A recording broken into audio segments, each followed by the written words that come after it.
all been there. You're trying to focus on a task and bam, a distraction hits that steals our attention away. A notification pops up, a coworker swings by, or maybe that squirrel outside your window just won't stop stealing your attention. If you've experienced any of these distractions, fear not. This video will equip you with the tools to handle those times when distractions happen and will help you to stay productive.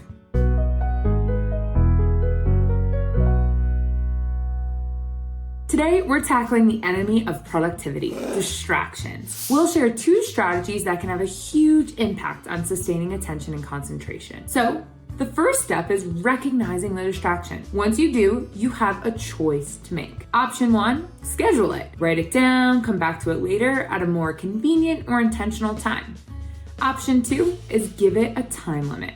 Allow yourself the time to explore the distraction, but set a limit on it. You can do this by setting a timer to mark how long you want to spend on the distraction. When the timer goes off, you're either done with the distraction, or you can write it down and come back to it at a later, more reasonable time. So let's say that you get a text message from a friend. It's about an upcoming social event. Yay!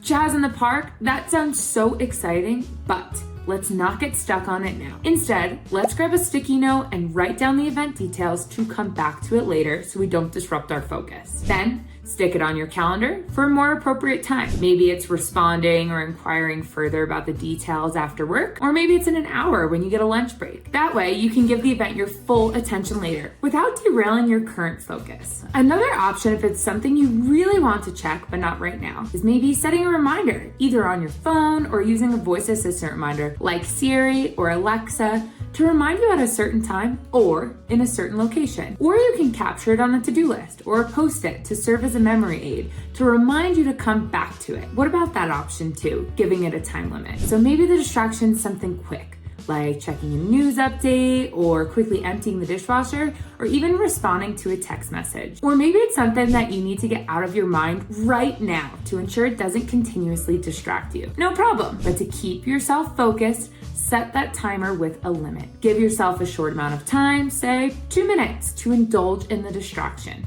Once the timer goes off, it's back to business. Now that you've dealt with the distraction, let's talk about staying focused. One way to keep your top priority in mind is to use a visual cue. Write down your task on a whiteboard, a post-it, or even set it as your phone's screensaver. For example, if your task is writing a research paper, write on the post-it calendar event research proposal. That way, if you find your focus drifting, you can glance at the cue and get right back on track. Another tip that will go more in depth in our other videos is giving yourself a breadcrumb of where you left off. Maybe saying WILO, here's where I left off in the comments, or on a post-it. That way it's a little bit easier for us to transition back. That way, when you need to take a break or get pulled away, you have a plan of how you should return. So, next time a distraction strikes, remember these strategies by making a conscious choice about how to handle it and using visual cues to stay focused. You can conquer distractions and dominate your workday or even personal life. For more tips and tricks around attention and concentration, watch our tools and videos embedded under attention and concentration.